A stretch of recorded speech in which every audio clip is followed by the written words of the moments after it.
everybody, and welcome to the Aggieville Alleycats podcast. Where come rain, shine, or anything in between, we're here to deliver to you the Kansas State sporting news that you so love.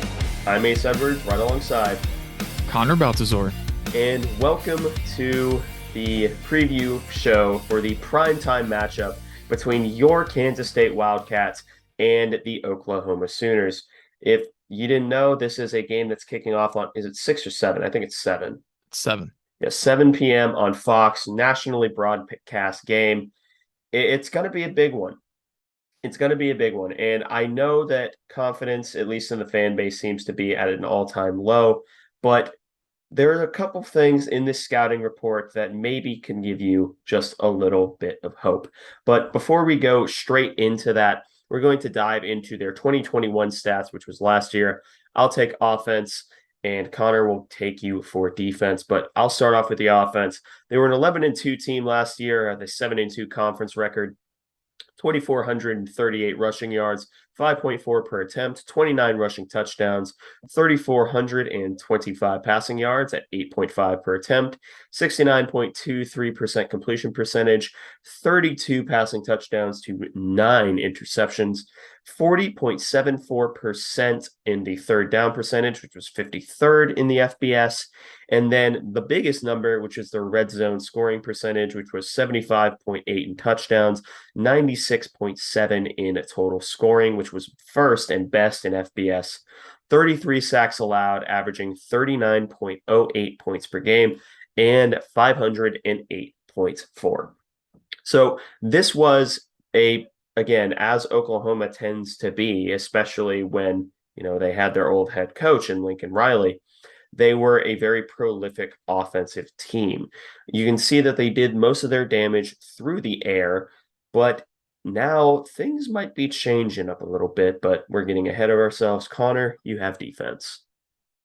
Yeah, so defensively, they gave up 25.77 points per game last year for a total of 335 points against them.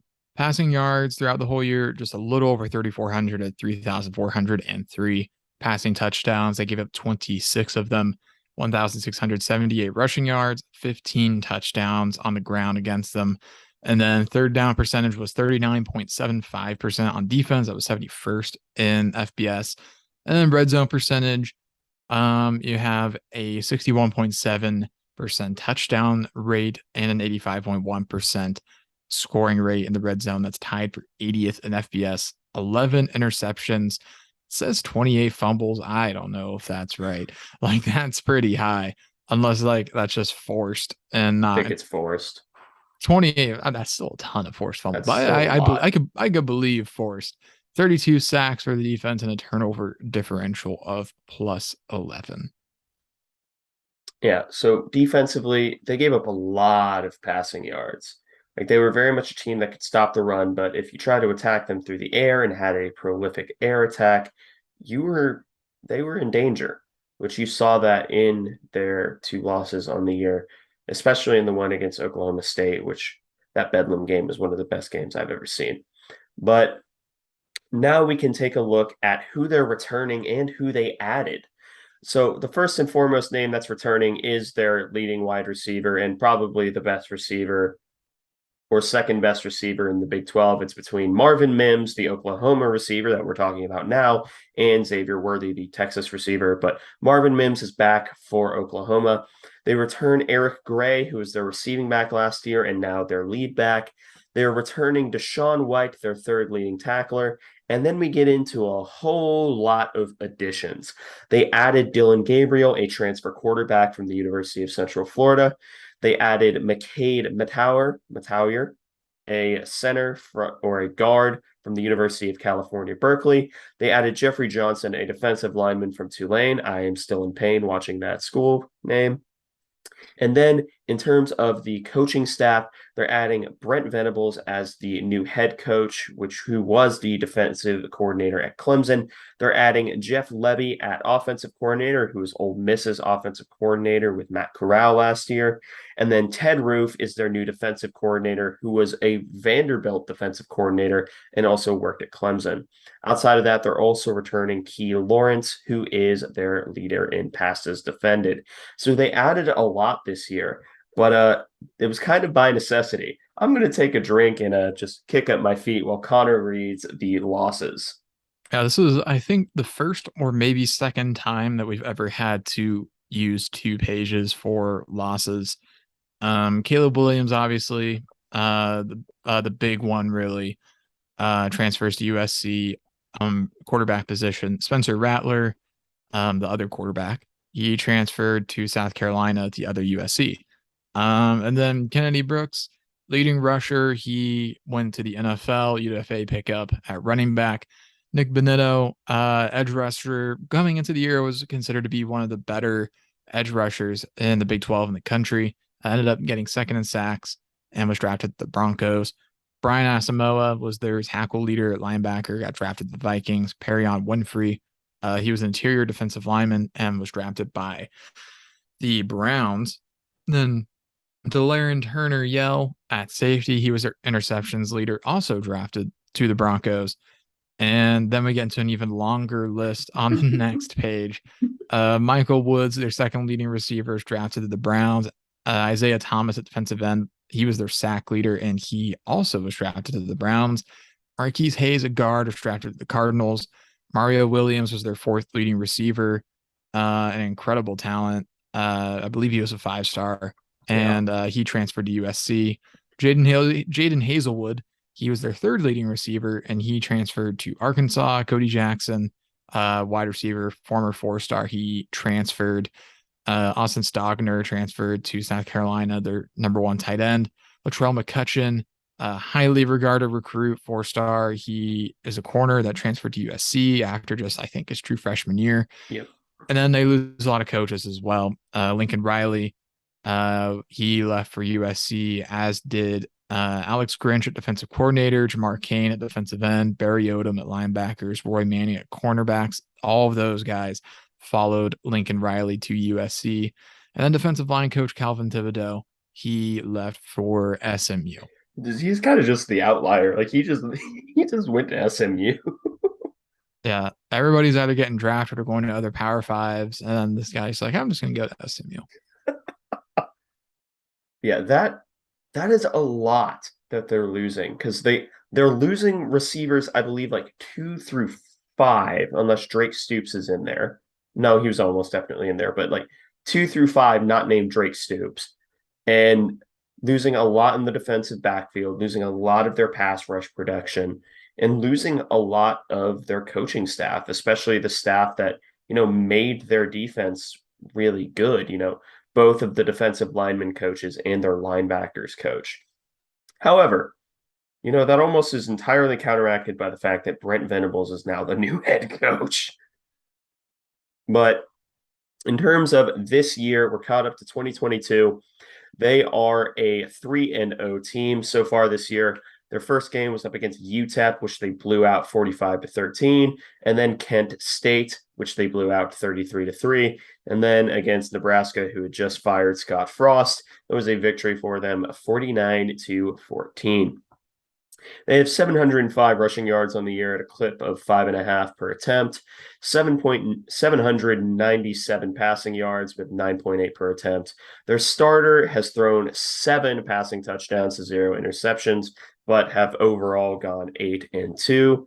They have 9 rushing touchdowns, a third down percentage of 44.4 repeating percent, and their defensive third down numbers are 35.42%, averaging 42.3 points per game, 127 points for, 30 points against, a turnover differential of +4, 13 sacks, a red zone defensive percentage of 60% scoring, 40% touchdown, and then on offense, 91.7% score, 75% touchdown. So they moved to be a lot more balanced this year. And do not misunderstand everything that we are about to say, everything negative that we're about to say is simply trying to find flaws. This is a very, very good team. K-State will need to play their A game if they want to win this game. But that being said, Connor, you can go ahead and talk about offensive personnel and play calling. Yeah. So offensively, this is another Oklahoma spread team. They use absolutely every yard of their field, and it fits in with their personnel. They operate out of shotgun, given that they are a spread team. Go figure. Yeah. They like double as their most popular receiving alignment. They do use some doubles stack as well. So hopefully we're noticing that on film and getting that figured out, because I know that bunch formations last week really messed with our defense and we didn't really defend those as well. I know it's not the same thing, but It's basically we the same thing, same yeah. principle. So we do need to make sure that we're looking out for that. Then play calling. Right now it's a 60-40 split. Right now in favor of running. So 60% run plays, 40% pass plays. But then again, they've blown out every opponent they faced this year by at least 30. So it's tough to say what they would do in a competitive game. I imagine it's probably closer to 50-50 Yeah. in that regard. But the whole offense is based on the RPO regardless. So there's ideally potential for both on a lot of the plays that they run. So, Yeah. and then in the running game, they are going to do a lot of inside zone off of that RPO, and they'll do some trap with a pulling tackle. In the passing game, they're doing 54.5% play action. 18.2% of their game is screens, and they run a lot of motion, and they can run the up tempo if they elect to, kind of in a similar way to where K-State uses it, where they'll go up tempo at times, but they aren't an exclusively up tempo team. So Yep. Yeah, it's an interesting team to say the least. It's very much RPO. This is if you thought Tulane was heavy on the RPO, you have not seen Oklahoma's offense yet, because it is like almost every single play is an RPO of some kind. But speaking of RPOs, we get to talk about the man under center, or I guess the man in shotgun since it's Oklahoma, and that is Dylan Gabriel, number 8. And let's start off with just him at a glance. He's a transfer from UCF. I believe he was 18-8 as a starter at UCF, and he's worked with Jeff Lebby before. Jeff Lebby was there on, I believe, the 19 team. Yeah, as of now, he has a 66.7% completion percentage, 759 yards, 7 touchdowns to 0 picks, and he has 16 rushes for 65 yards and 2 touchdowns on the ground. In terms of his PFF grades, he has an 82.3 total grade, 74.4 passing, 86.6 running. All of this goes down, weirdly, off of play action to 70.8 PFF, 72.3 pass, and 53.1 running. Now, here are two things that I really want to stress is that when he's throwing deep this year, he is 4 for 14 with 3 touchdowns. So 75% of his deep shots are going for touchdowns, or at least 75% of his deep completions, but he's not completing them at a very high rate, which we'll talk about in a minute. But intermediate, he's 14 for 23 with touchdowns, with all of them being in the middle of the field. Dylan Gabriel is very much a quarterback who wants to operate over the middle of the field. So the first thing that stuck out to me for Dylan Gabriel, Noodlearm, an absolute noodle arm. And I know Kleiman said, oh, he's like Kleiman in his presser earlier today said, oh, Dylan Gabriel, he has such a strong arm. He was lying. He was lying. well, why would he do that, Days? Why would he ever lie? Boost Dylan Gabriel's confidence, though he tries to throw deep and then underthrows it by 10 yards. If he'd really like to do that, he should write him a handwritten letter. But yeah, the thing with Dylan Gabriel's deep ball is it hangs in the air for such a long time.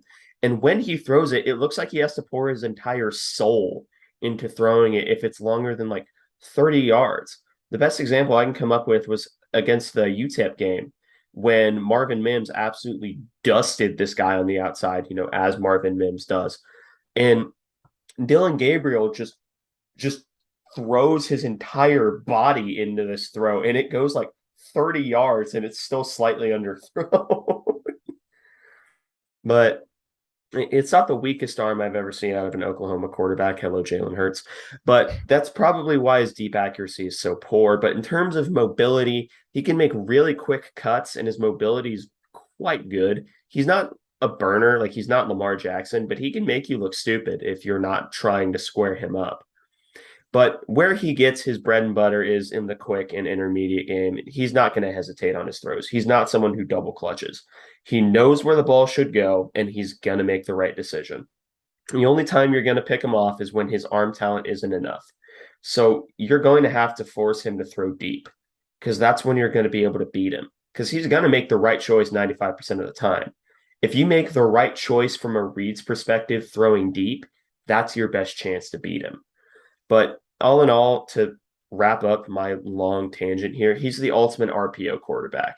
He has all right mobility, a really quick release, and he is a really good decision maker, accurate short, but the deep accuracy is where he struggles a little bit. Yeah, that sums up everything pretty well, I'd say. And then he's a lefty. Yeah. That doesn't really matter. It just looks a little weird on screen. I say that as a lefty. Yeah. But it is strange to see a left-handed quarterback throw. I feel like we just have all gotten very used to the right-hand quarterback, which I don't have the same issue with baseball for some reason. Right and left-handed pitcher, but a lot of that's because left-handed pitchers are a lot more common than left-handed quarterbacks. Yeah. Like I'm trying to think about lefty QBs. Steve Young. Pat White, Steve Young, Tua. Jared Lorenzen. Tua is left-handed because his Tua dad is beat left-handed. him into being left-handed. That's right. I always forget about that. I don't. Yeah, the point is that there's not a lot of left-handed quarterbacks, but yeah, we can move into running backs now. Eric Gray, number 0, and then Marcus Major, number 24. Those are the names to know. Eric Gray originally was a transfer from Tennessee. He's got 237 rushes for 286 yards and 2 touchdowns.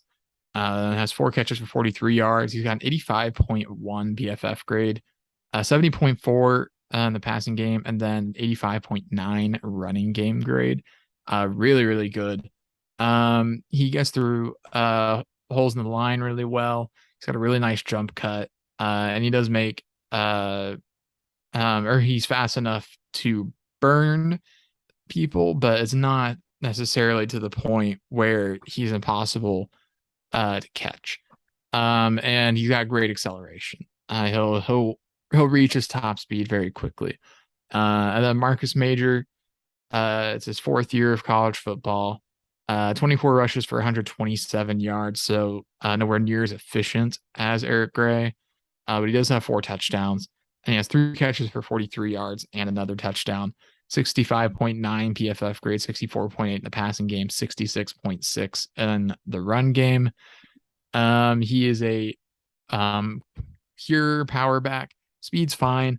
And he's got decent vision, but he is 100% completely and fully a power back with a lot of strength.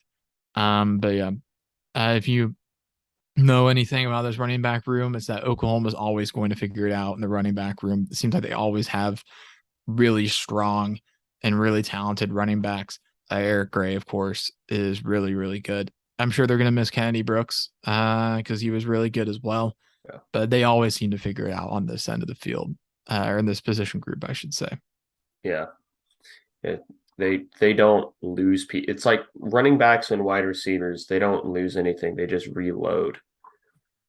Which, speaking of, next up is wide receivers headed by 3 names. That's number 17, Marvin Mims, number 1, Theo Weiss, and number 3, Jaleel Farouk. Starting off with Mims, he has 14 catches for 310 yards, 2 touchdowns, 81.9 PFF grade, 84.2 in the passing game. Yeah, and to the surprise of maybe 2 people on planet Earth, Marvin Mims is their best player on offense. Yes, I'm including Eric Gray. Yes, I'm including Dylan Gabriel. Marvin Mims is someone who honestly has a legit shot to get his name called on day one in the first round of the draft, but he's definitely at minimum like a second or third round guy. He's legit. He really is. And it pains me to say it because I hate watching good players play against K State, especially when I enjoy watching them play otherwise, which sucks because Marvin Mims plays for Oklahoma. So now I have to like something about Oklahoma. But he he has elite speed, elite ball tracking, and his routes are really crisp. He's truly dynamic with the ball in his hands as well. He's not a receiver that has any glaring weakness. I guess if you want to nitpick, I guess you could say sometimes he's inconsistent when it comes to, making sure he secures the catch. Maybe he has concentration drop issues. That's something I've heard people say. I don't believe it. Marvin Mims is a complete receiver through and through. And then we'll split this in half. I'll take Theo Weiss. You can take the other two receivers mentioned in the tight end. That sound fair? Sure thing. Okay. So next receiver, their wide receiver two is Theo Weiss, who is 8 for 120 with a touchdown on the year, 68.8 PFF grade, 68.3 in the passing game. He's probably the grittiest of their true outside receivers because the way he runs his route is extremely physical. Like he's not trying to go around you. His first aim is to go through you and to try and bump you off of him, which that makes him really, really dangerous on things like crossing routes because crossing routes, most of the time, it's just body versus body. Whoever's the bigger body receiver or the bigger body just tends to win. And Theo Weiss runs the routes in such a physical way that if you give him the tiniest bit of leverage, you're not getting it back. So Theo Weiss is probably their Marvin Mims is their wide receiver one, but he's not their most physical. That belongs to Theo Weiss. Yeah, and that leaves two other guys. The first being Jaleel Farouk. He's got 4 catches for 67 yards and a touchdown so far this year. His PFF grades aren't phenomenal. 62.2 overall, 57.9. The passing game, but despite that, he is probably the fastest in the group. Not an absolutely incredible route runner, but they will work schemes to try and get him open, and he can be really dangerous in that regard. And then also Drake Stoops, number 12. He has 8 catches for 90 yards and a touchdown. And from the bit I was able to watch of the Nebraska game, they do try and find ways to get him the ball because he can certainly do things on a football field that football players can do. He's not bad at all. I'm not trying to make that assertion, but he's the least remarkable, I'd say, of these guys by no fault of his own. He'd be a starter on K-State, but He'd probably be the um wide receiver one at K-State. yeah, probably. Just he's got some really good other receivers around him, but he's good in his own right and he produces, and he's a guy to keep an eye on as well. But that does it for the receivers. Now I'll cover the lone tight end slash fullback mentioned, which is Braden Willis, number 9. He is a 5th-year senior with 6 receptions for 63 yards and 2 touchdowns, trying to fill the void left by Austin Stockner. He has a 71 PFF grade, a 57.4 grade in the passing game, 86.8 run blocking grade. So really good run blocker there. He will not only does he not stop until you're down, he immediately will continue looking for somebody else to block. He also is actually pretty solid in space. And his receiving acumen is average at best, we'll Yeah, say. it's fine. But he's definitely more of a blocker at tight end, which he is quite good at that. But he can do some damage in the passing game, so we shouldn't let him like slip away or anything like that. Yeah, no, and also I hate the idea that we might be putting a safety on him because he will murder any safety that he is put up against in run blocking. and it would be sad. It would be very, very sad to watch. But now it comes to my favorite part of the show, and we'll split the offensive line after the center. So you'll take right guard and right tackle. But let's start off with the left tackle, who is number 71, Anton Harrison. He's a 3-year player, 2-year starter, 66.3 PFF grade, and 80.5 in pass blocking, and a 63.9 in run blocking. His kick slide is pretty good, and he can get himself beat. But the thing is, he tries to get himself beat when he stonewalls finesse rushers rather than trying to stay in front of them. So, in other words, he plays everyone like they're going to go speed to power, like try to long arm and go through him. But if he gets into someone whose number one game is speed rushing and try to beat you to the edge, you know, like someone who may or may not be playing on Saturday. It'd be nice if he did. But I hope so. yeah, but he can get himself beat, and that's the main time that you'll see him get beat. It's also worth noting that because he's the left tackle and Dylan Gabriel is left-handed, he's not the blindside guy. So I'm not sure if that causes any shift in scheme for K-State, but it's worth noting. Now, their left guard is the transfer from Cal, McCade Mettauer. It's my mouth just does not want to form that name. Like I know how it's pronounced. Oh, like Mateer. Mateer, yeah.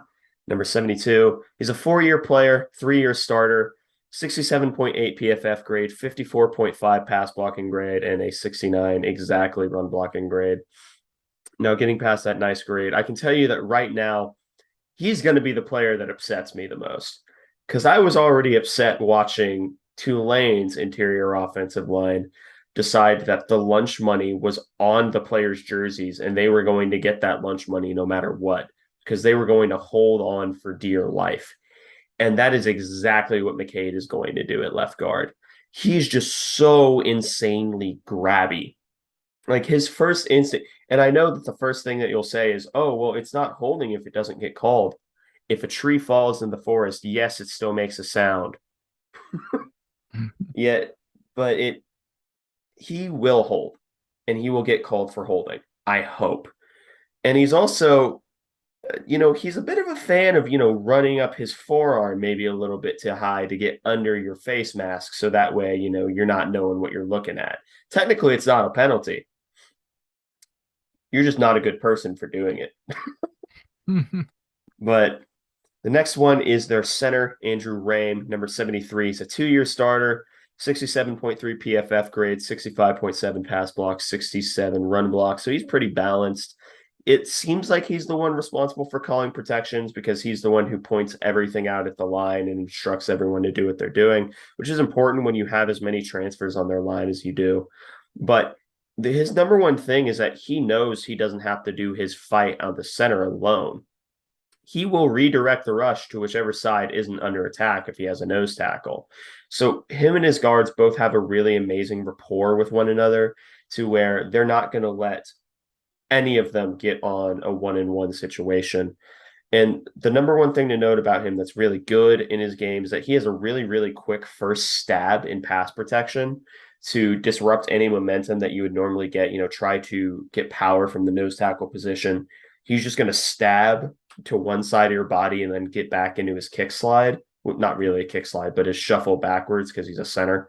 But it's really good technique. I don't know who taught him that because it's not something I've seen a lot from Oklahoma centers before, but it's a really good move, and he's a solid center. Run blocking, pass blocking alone, but he's smart enough to know that he never has to do it alone. Now, Connor, you have the right side of the line.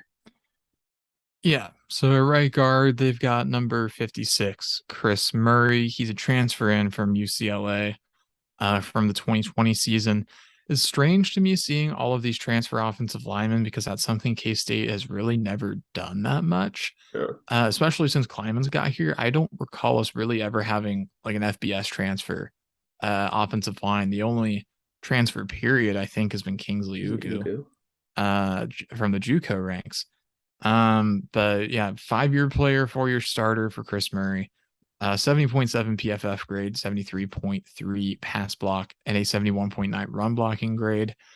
He has a really good feel for the game. and he's been able to fend off rushers without actually even looking at them.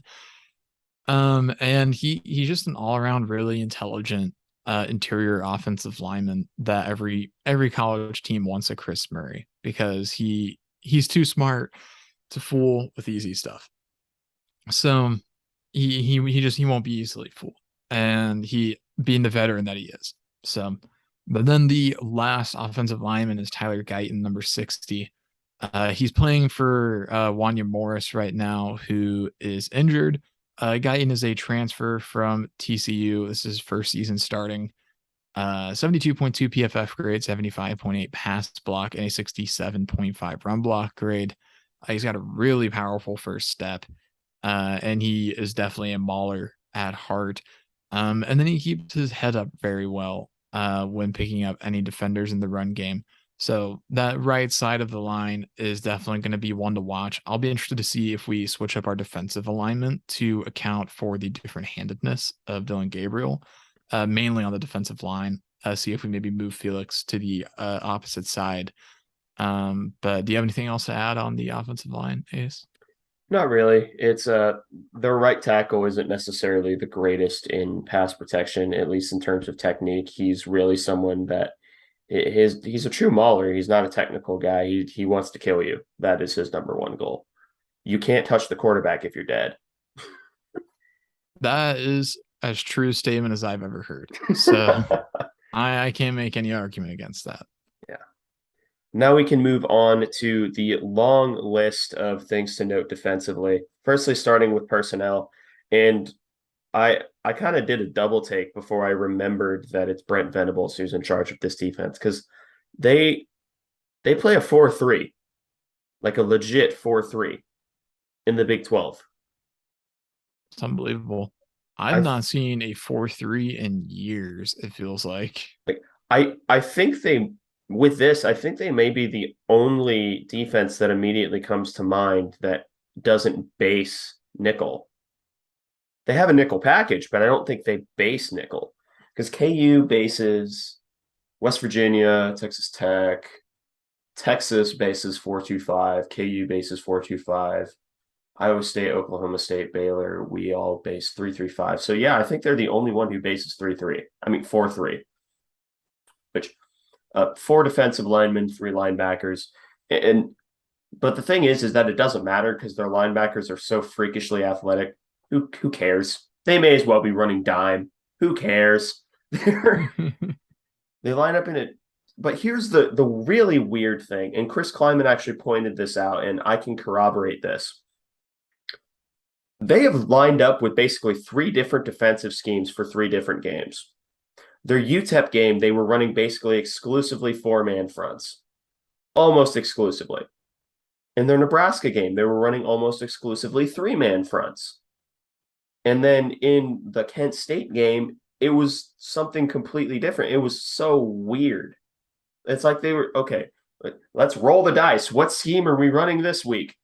And the only thing that I can say is that it's probably just all of their scheme, and they spread it out across three games so they could get used to it because Brent Venables notoriously runs a pretty complex defense.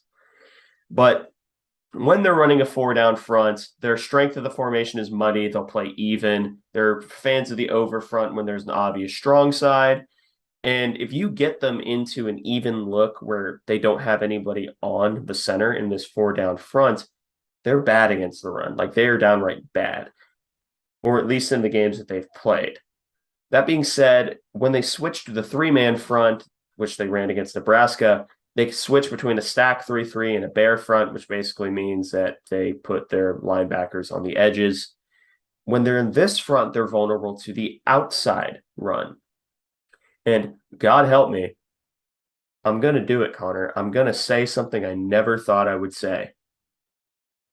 This is the game where the check with me is the perfect thing to run. That is shocking. Notorious check with me hater Ace wants us to run that. You heard it here first. God, it's such a okay. But aside from personnel, who would have guessed the Brent Venables team would be versatile defensively? Everyone could have gotten that. Connor has you for coverage numbers as well. Well, coverage scheme as well as their blitz numbers. Yeah. They play pretty much exclusively zone. They're mainly running cover 2, 3, and 6. Their corners are not running much press. So they do have holes in their coverage at the hash marks. And then they move a lot on the back end. And there's really not a lot of substance to that though.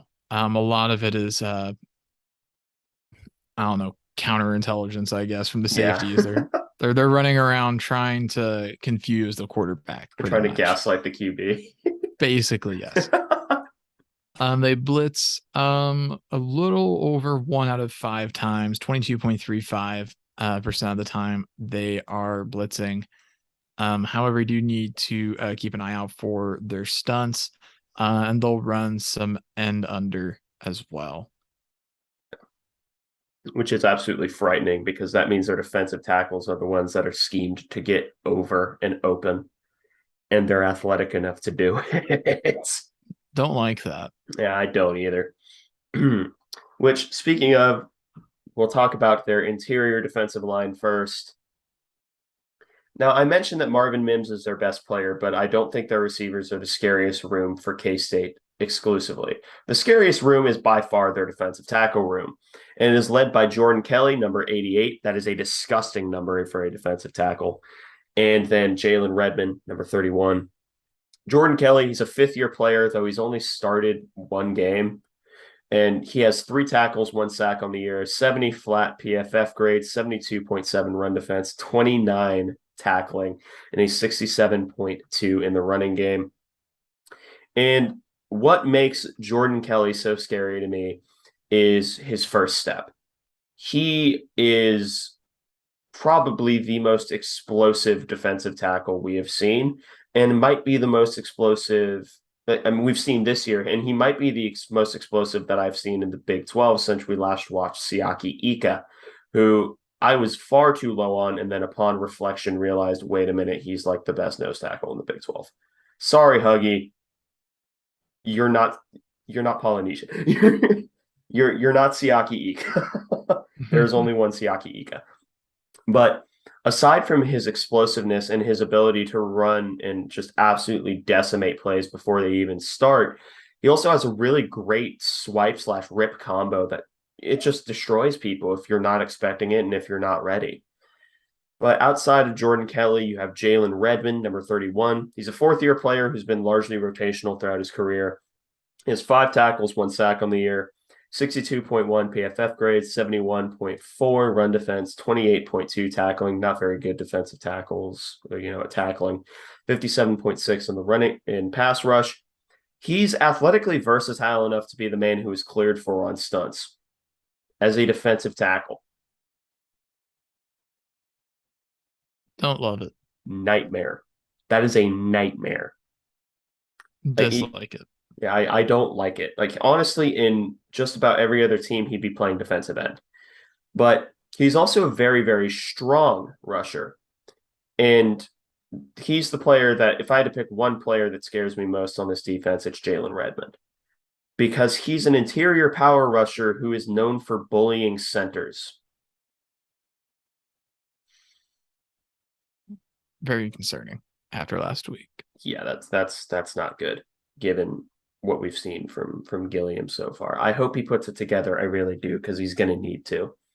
And then the last guy to mention is in the rotation is number 77, Jeffrey Johnson, the transfer from Tulane. He has an absolutely elite first step. That's his game. His game is his first step. But Connor has you for the defensive end room. Yeah, 3 names to know here. Starting with number 14, Reggie Grimes. He's in his 3rd year with he's got 10 tackles and 4 sacks thus far, 68.6 VFF grade, 74.6, and run defense 66.3, tackling 62.5 rush grade. He's definitely just more of a disciplined gap secure run defender, which you can infer from those PFF grades where he does a lot better in the run defense than he does in the pass rush. He's not a particularly punchy player. but he is good at two gapping in the run game. And he does bring speed to the edge as well, but he does also find himself run out of the play quite a bit because of that. So it's up and down with him. Speaking of down, we got Ethan Downs, number 40, up next. He's in his second year. He's got 8 tackles, 2.5 sacks, 83.1 PFF grade, then a 72 run defense grade, 54.2 tackle, and then 81.1 on the pass rush side of things. So kind of the opposite archetype of Reggie Grimes, at least in what his skills are. He's relentless as a pass rusher. He's going to try and knock you off balance, and then he's just going whichever way you're open, pretty much after that. And then he's really good at pushing the pocket from where he's at, and his push pull is pretty impressive too. He's all around just a really good pass rusher, a lot to like there with Ethan Downs. And then the last guy, Jonah Laulu, he's a transfer from Hawaii. And these BFF grades look kind of like those of the defensive tackles, where pretty average for the overall at 66.7, the run defense at 66.9, and then the pass rush is 61.3, but another really bad tackling rating 27.3. He is one of the weaker, if not the weakest, links on this defense that are listed thus far. He is not bad whatsoever, but he plays edge rush as if he is a basketball player. He wants to try and shake by you. It is certainly one of the strategies of all time, and it can work, but it probably shouldn't be the go-to every play unless you're absolutely elite at it, which he's not. So that does it for defensive ends. Yep. Moving on to their linebacker room, it's led by three people: Danny Stutzman, number 28, David Ugboegbu at number 2, and then Deshaun White at number 23. Start with Stutzman. He's the weak side linebacker, or the will in this case. He's in his second year with the team.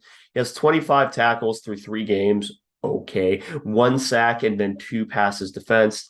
A 67.9 PFF grade, 83.1 run defense, 69.7 tackling, 52.1 in coverage.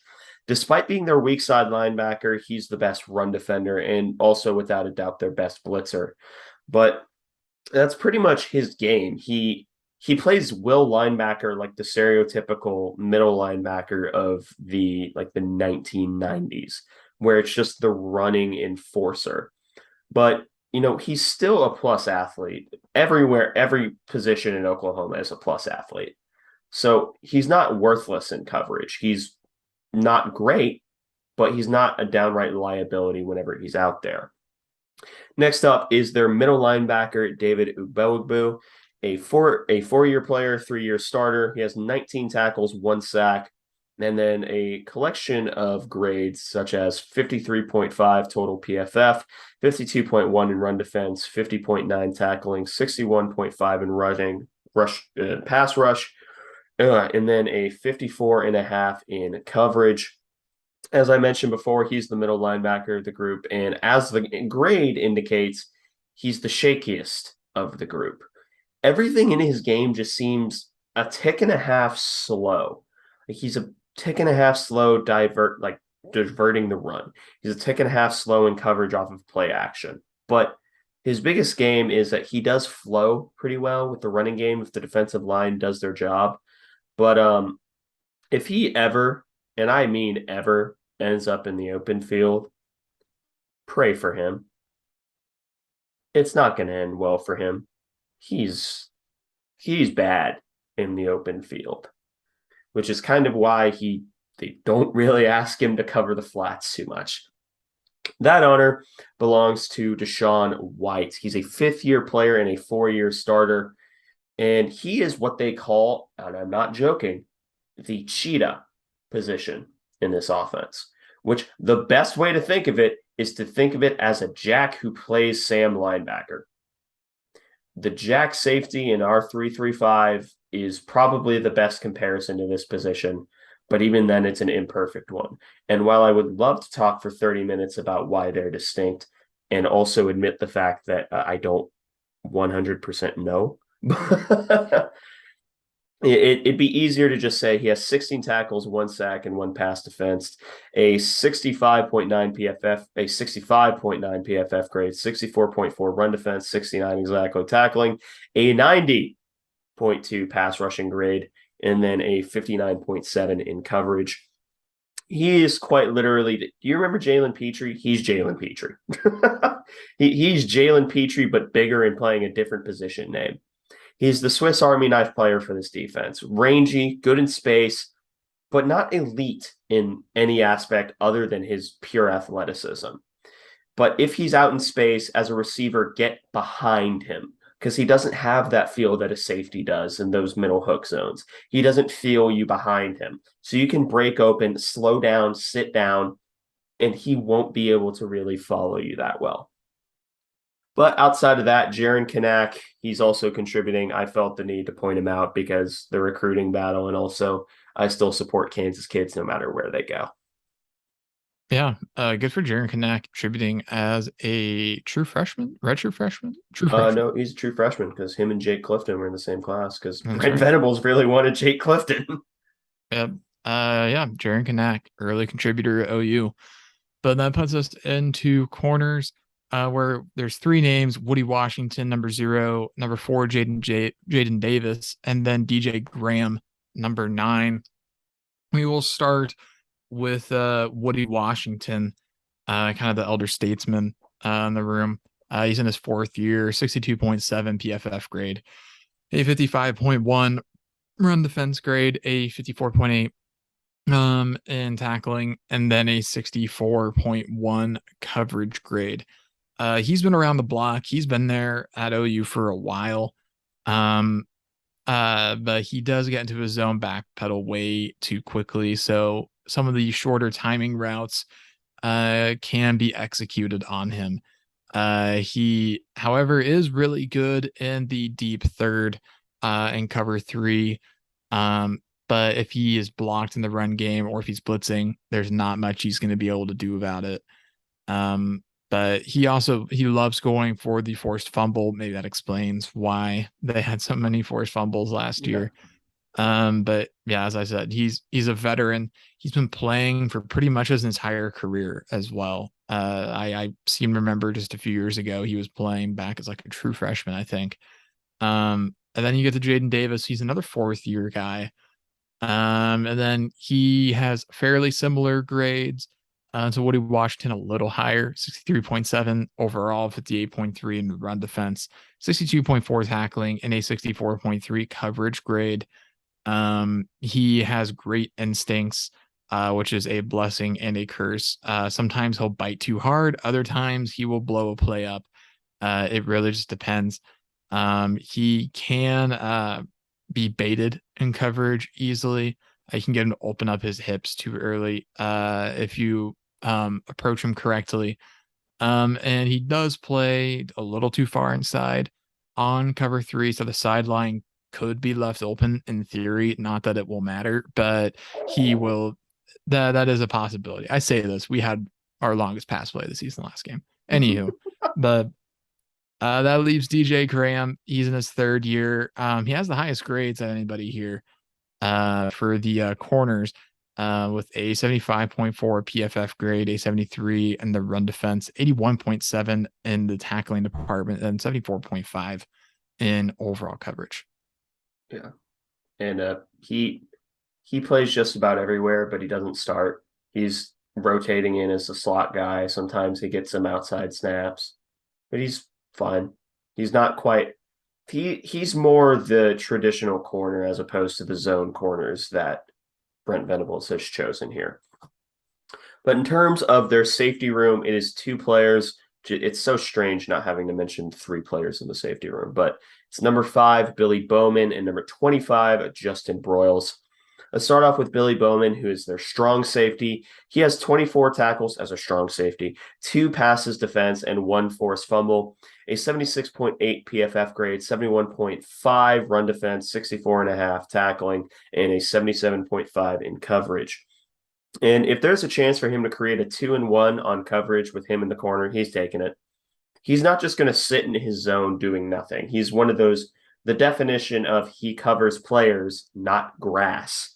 He's the reason why if you ever look at this coverage, is like if you're looking at him, you have no idea what they're running because he's just going to find work. And that's probably the best aspect of his game. He can be seen all over the field, whether it be deep, middle field. He's everywhere. He's also the obvious leader of this secondary because he's the one who you can see. If you ever see a corner like looking back at him, he's the one who's giving them the signals. Like he's the one who's the captain of the secondary. He's not the captain of the defense because he's not Marcus Calhoun, but that's a pull. But his other biggest game is he's a really big hitter. And as a consequence, wrapping up and tackling isn't his best trait. Again, he wants to hit you and he wants to hit you really hard. Justin Broyles as the free safety. He's a fifth-year player, second year starting. He has 16 tackles, one pass defense, a 68.7 PFF grade, 64.1 run defense grade, 70.9 tackling, 74 rushing, and a 67.5 coverage. And the biggest thing to note about him is that, of course, he's a plus athlete, so he's going to be all right in center field. But in terms of how he plays, him and Jaden Davis have this really, really odd tandem to where they understand one another and exactly what the other is going to do. So if they're on the same side of the field as one another, I would advise just looking the other way because of how well they play off of one another. But that pretty much is their playing and scouting report of their players and positions. So now we can go into stories to watch going into the game, which is just basically a series of questions. Firstly, does Colin Klein recover from an abysmal performance against Tulane? I'm going to tentatively say yes. I think the Colin Klein can and will recover. I think it's telling that today, his press conference, Chris Kleiman said that they did have a sit down with Adrian Martinez about his lack of aggressiveness right now, which is we've said it before, we'll say it again. Last thing I think any K-State fan expected from Adrian Martinez this year was for him to come in timid. But I do think that we see a more aggressive play calling experience this game. I'm hoping to see us take advantage of their zone in the ways that you're describing here, maybe with some more timing routes, especially on a guy like maybe Woody Washington, and maybe in other corners if they're playing as far off as they allegedly are. But yeah, I think he can. All right. Next question, tangentially related. Can Adrian revert back to even half of his Nebraska self? I hope so. I hope so too. It may take more than a week to get there, but I'd imagine that the clock is probably ticking at this point for him. And I'm hoping he's realizing it's his last go round, and now is not the time to get overly conservative with his career. So I'm hoping that he does because I want him to succeed. Because I think Adrian clicking on all cylinders will really revitalize this team and the fan base. But it remains to be seen. And I'm not quite at a point where I think I can comfortably say that he will. I think he's going to have to prove that. But I do think that he's capable of doing that, if that makes sense. Yeah, I'm with you there. I think he's more than capable. I think it's a mental thing.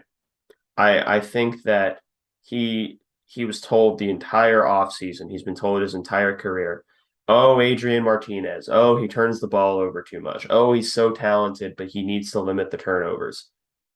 Bro, honestly, throw a pick. Just like first play of the game. No, maybe not the first play of the game, but like maybe the second or third drive. Just like throw a pick. Get it over with. Maybe that'll help. Just get it over with. Honestly, it wouldn't hurt to on a 3rd and long, just basically arm punt. Like, and just like chuck it deep. If we get the catch, we get the catch. If they pick it off, all right. Started the process there. Says it's not a goose egg anymore. Maybe there's a mental block with just not wanting the crowd reaction of the pick or something. but I don't want to speculate too much on it just because I mean it's impossible to know. But Yeah. uh, I back to the question. I hope that he does revert to his at least part of his Nebraska self. I want there to be a marriage between the Adrian Martinez of old and the more cautious and wise elder Martinez. Elder Martinez. Next question. Over under on deep completions at 2.5. I I, I'm taking the under at I, 2. I ooh, Now, if you wanted to say attempts, I would take a heavy over. yeah. I think we attempt a lot of deep balls. I say a lot relative to what we have been doing, which is more than one per game. I would say we attempt 4 to 5, and I think we connect on 2. So under, barely. I'm going to take the over at 3. And the main reason I say that is because this defense is still very much learning a very complex scheme that Brent Venables is running. And you saw it against UTEP, you saw it against Nebraska. They're going to have busts in coverage. It all comes down to Adrian Martinez throwing that ball. And it's not going to be for, if it ends up hitting on the under, it's not going to be for lack of opportunity. I'll say that. Next is, will Deuce have to carry this team to victory? I think last week showed that we can't rely on him to do that. Yeah. Um, we can't just have this expectation that Deuce alone will take this team to the promised land. Not anymore, at least. There's just too much of a fixation on him from defenses. We are going to have some sort of complementary force, no matter who that is, to Deuce Vaughn. Uh, Ideally, it's Adrian Martinez and the receivers, but I'm gonna say no. I don't think. Well, have to probably, but I don't think we should rely on that. And I also don't know if that's a winning strategy. Yeah, no, I the bad thing is that if everything remains status quo as we've seen it right now, if we win this game, it would be off of the back of Deuce Vaughn and almost nobody else. I'm hoping that the status quo gets shaken up, but I I don't know. Like I hope not, but we'll see. Will the offensive line have a better week after a hiccup against Tulane? I think so, yeah. That's kind of like the first thing I think I feel really confident about. I do think the offensive line bounces back this week. It's a tough opponent to do it against, but I think Connor Riley can get them to stand up to the competition here. And I really want Hayden Gillum to be successful because he was the weak link last week, but he didn't really show that at all in the first 2 weeks. So I'm just gonna for now believe that that was an aberration. That was just a bad week for him, an off week, and that he can improve and do better. Um, and if he has a better week, then I think the entire offensive line has a significantly better week as well. Yeah. So a big part of last week was assignments. And I honestly think it'll be a lateral move. But a lateral move might be all we really need because we're going to trade physical domination for assignment sound. So I think that they improve in that they become more assignment sound this week, but the physical aspect of the game may be a little bit more difficult. With that being said, I still think it ends up being a net positive for the offensive line against Oklahoma, which, granted, coming off the worst performance I've seen from the offensive line in years, that's, they're not at bedrock yet, but they have a lot of room to go up. Next question. Can K-State's defense defend another RPO based team? See, they're running like a somewhat different type of RPO where it's more slants as opposed to screens. With that being said, I, yes, tentatively, yes, because I think that Echo and Julius, if you put Echo on Marvin Mims and just literally don't care, the rest of the team can run zone defense all you want. Don't care, didn't ask, plus ratio, plus Echo Island, plus 0 catches allowed. If you have Echo, which I know is technically not our number one corner, but if you have him shadowing Marvin Mims everywhere he goes, I think Marvin Mims does not have a very pleasant day. But that being said, I think it's going to be another, like a little push from how they played against Tulane. I think that's fair. Um, I think they have a slightly worse game they did against Tulane. Not by a lot, but um, some of it will hinge on if Nate Matlick is healthy, who everybody's just kind of like waiting with bated breath, for him to get his first sack on the year. But I think that they defend pretty well, but I'm gonna have to see it to believe it on stopping Oklahoma. But I'll say that they don't do quite as well as they did against Tulane. Yeah. Next question. What will K State's coverage approach be versus this receiving group? I don't Um, envy Clanderman. I don't either. I'd imagine there's going to be a lot of deep safety play. Um, I like your idea of having Echo Shadow Marvin Mims, but that still leaves several other very talented wide receivers to account for. Julia should have a pretty solid day, I'm hoping, but then again, if they want to operate in the middle of the field, the linebackers are really going to have to step up, as will some of the safeties. So it's difficult to approach. A lot of it is going to rely, I think, on the defensive line getting penetration and making life more uncomfortable for Dylan Gabriel. But it remains to be seen. I'm not the guy to ask about scheming, I'll say. So I'll leave that to you. No pressure. No pressure. So if it were me, see that's such a difficult question to answer because I don't think that K State runs a lot of match three. But if we did, it would be that in match quarters. That would be my game plan. You know, you cover the first guy that crosses your face in zone coverage. But if he doesn't cross your face, he's going outside, you drop back into your normal zone. And you have one player playing what's called the Meg defender, which is man everywhere he goes.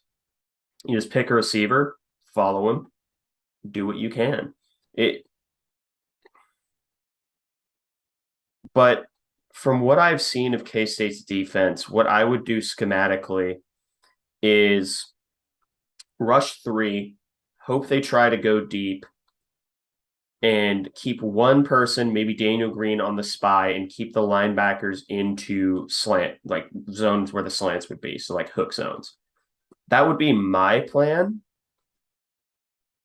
But I again, I don't envy Clanderman's position. I don't. Because it's one of those situations where Dylan Gabriel's mobile enough. If you're playing true man coverage, well, he's just going to run it. If you're playing zone coverage, someone can get schemed open pretty well.